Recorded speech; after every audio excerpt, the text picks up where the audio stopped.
Bom, vamos falar sobre o livro Muitas Vozes. Esse é um dos livros mais importantes do final da década de 90, comecinho já dos anos 2000, da literatura brasileira. Foi escrito por talvez um dos maiores intelectuais vivos hoje no Brasil, que é o Ferreira Goulart.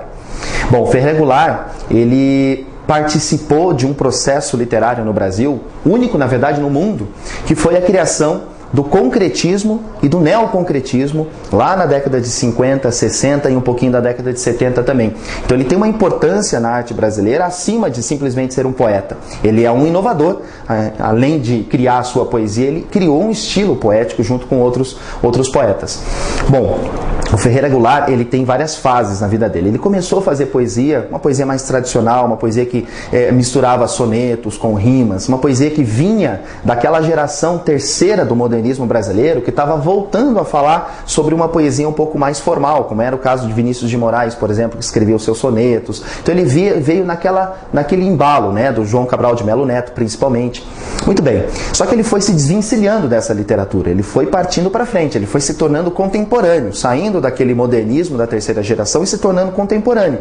E o contemporâneo para o Ferreira Goulart foi justamente criar essa literatura concretista, junto com outros poetas, como eu falei agora. Nessa literatura concretista, ele estava usando a imagem do papel, a imagem das palavras para criar poesia. Não era só a força do lexical, não era só o conteúdo da palavra, e sim todo o embate, toda a questão visual.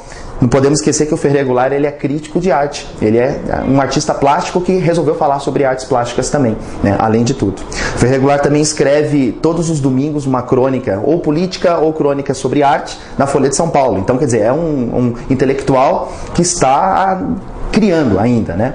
Muito bem.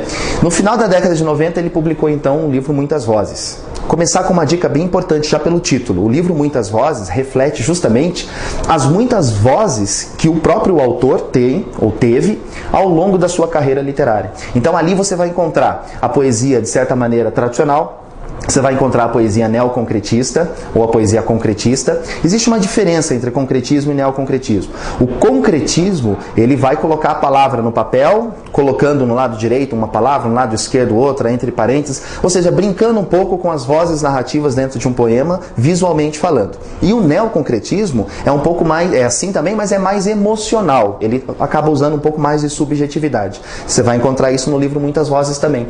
Ferreira Goulart, ele foi perseguido pela ditadura brasileira, teve que morar na Argentina, morou no Chile. Nessa época, ele escreveu um livro fundamental, que é o Poema Sujo, um livro muito importante que acabou, inclusive, de ser lançado em DVD, por ele lido.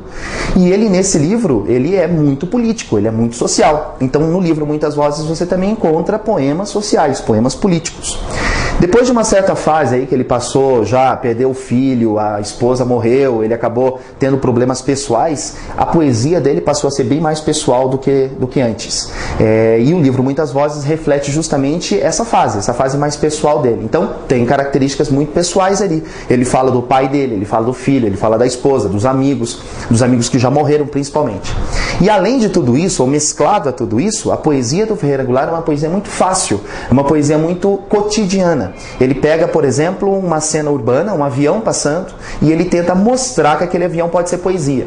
Quase ninguém mais percebe um avião passando pela cidade do Rio de Janeiro, mas ele, como poeta, faz questão de chamar a atenção desse fato. E é isso que é poesia. É uma poesia contemporânea, uma poesia simples, uma poesia que mostra aquilo que as pessoas normalmente não vê. Por isso que ele é um artista.